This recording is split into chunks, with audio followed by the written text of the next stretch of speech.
Every action has a reaction.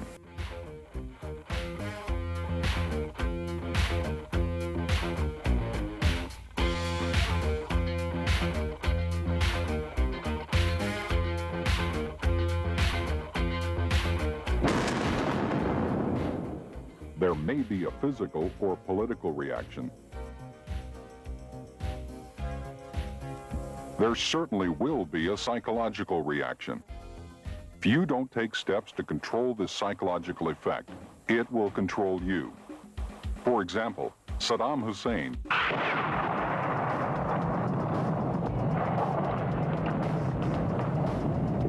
did not anticipate the nations of the world uniting to eject his troops from Kuwait. The art and science of controlling the psychological dimension of a situation is called psychological operations. Psychological operations, or PSYOP, is a supplementary weapon system that can increase the relative combat power of friendly forces and adversely affect the combat power of the opponent. This may be accomplished by attacking the identified vulnerabilities and susceptibilities of opposing forces through a planned and coordinated program.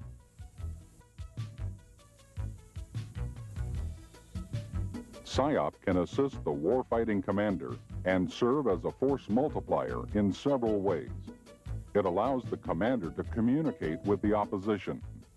That night, we dropped approximately 20,000 safe conduct passes, and then the following morning, preceded by a loudspeaker broadcast and surrender appeals, the Marines went in, and the entire PDF Dignity Battalion organization surrendered without firing a shot. Many of those people hanging on to those little surrender appeals that had been dropped the previous night.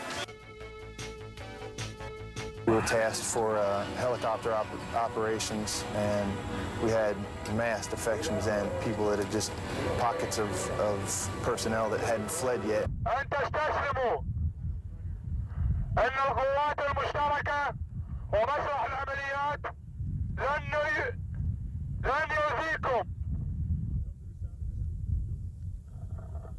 تقدموا باتجاه ندائي.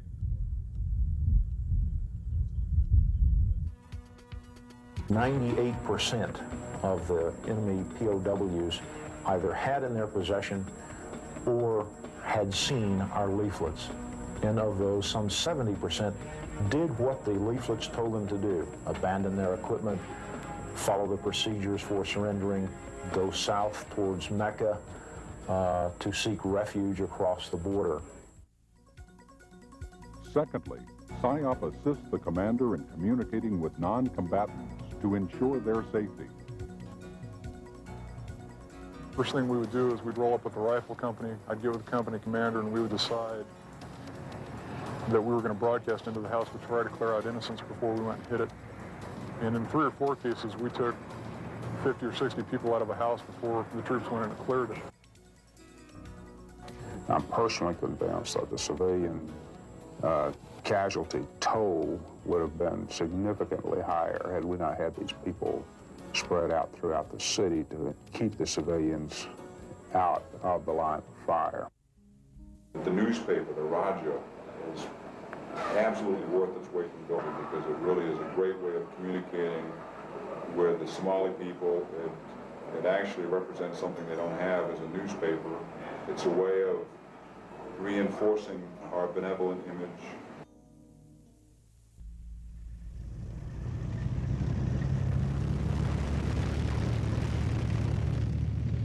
While the basic principle of psychological operations is that everything we say must be true, there are ways that PSYOP can assist with military deception at the strategic, operational, and tactical levels, amplifying the effects of deception operations.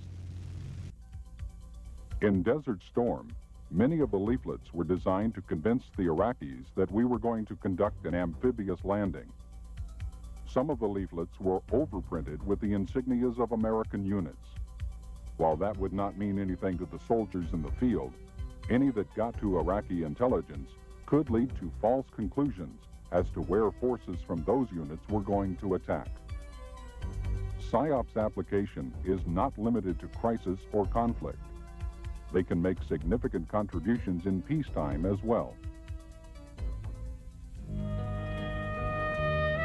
After the Soviets left Afghanistan, thousands of civilians who had fled to Pakistan began to return. But the road home was a dangerous one. Every route held mines, booby traps, and unexploded ordnance.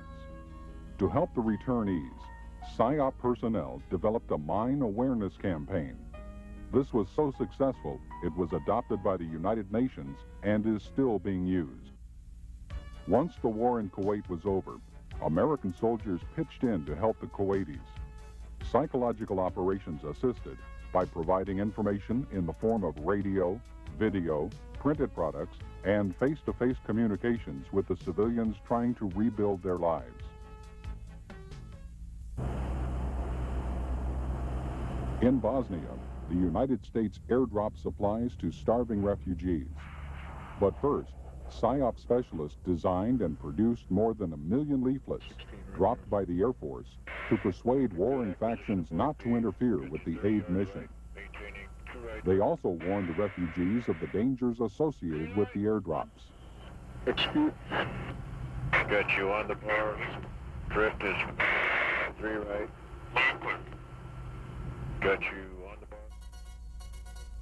Closer to home, PSYOP teams called Military Information Support Teams, or MISS, working through U.S. ambassadors, are helping Latin American and Caribbean countries in the fight against drugs and in building a brighter future. PSYOP teams assist host nations in developing and producing products that are distributed by host nations, not the United States. And at home, when Hurricane Andrew slammed into Florida, the skills and assets of psychological operations soldiers were put to work for civilian relief organizations, helping the survivors by providing vital information. But these guys have shown an extreme flexible way of doing business. They're doing humanitarian relief and humanitarian information systems instead of the normal psychological operations. They're running the radio station, they're printing, doing everything that they would normally do mission-wise, but with a little bit different touch to it. And to inform those not reached by radio or the newspaper, loudspeaker teams went through the devastated area, broadcasting information. We have food, water, medical attention. Really measure the impact of what you all do as a force multiplier. Plus the fact is I like the look of your soldiers. They're in good shape physically and look sharp. Morale appears to be pretty damn high, and maybe it's because you can see some tangible results of what you're doing out there. Success comes from training. People who train for psychological operations train as soldiers first, but they also get intensive training in the skills needed to design and create effective products, including advanced individual training, basic and advanced NCO courses, regional studies, PSYOP officers course, languages, and a master's degree in international relations. It all gets put together when the chips are down somewhere in the world, and it gets put together from the top down. If we do have to go to war, the psychological operations are going to be absolutely a critical part of any campaign that we must get involved in. The first task is to determine what psychological operations is expected to accomplish. This must be in line with overall objectives, both up and down the chain of command. Then you have to analyze the audience, who they are, what appeals to them, what are they afraid of. PSYOP uses a cadre of experts for this purpose.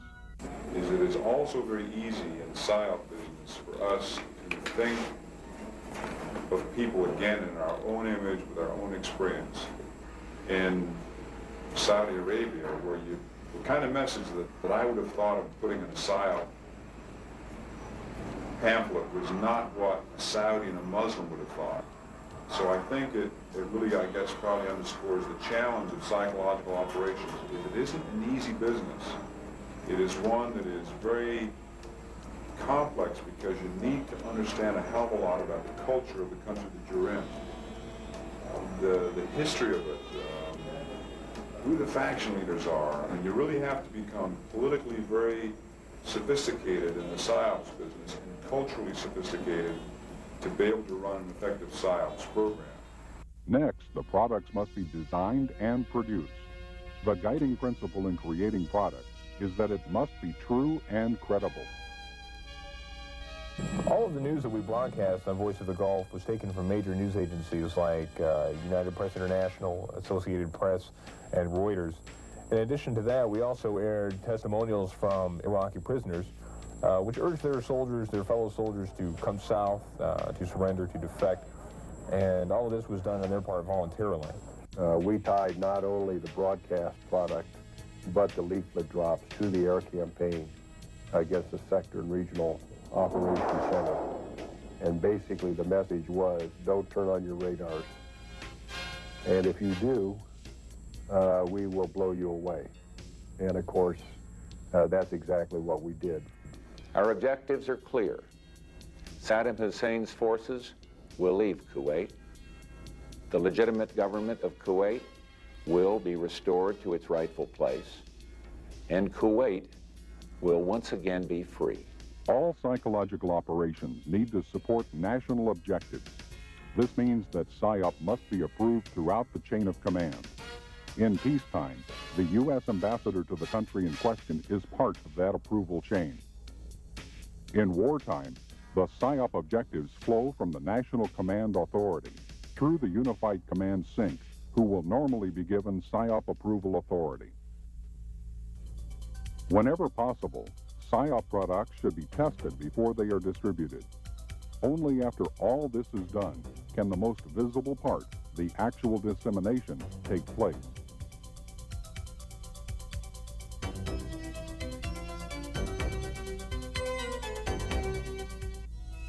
Finally, we assess the impact of the products.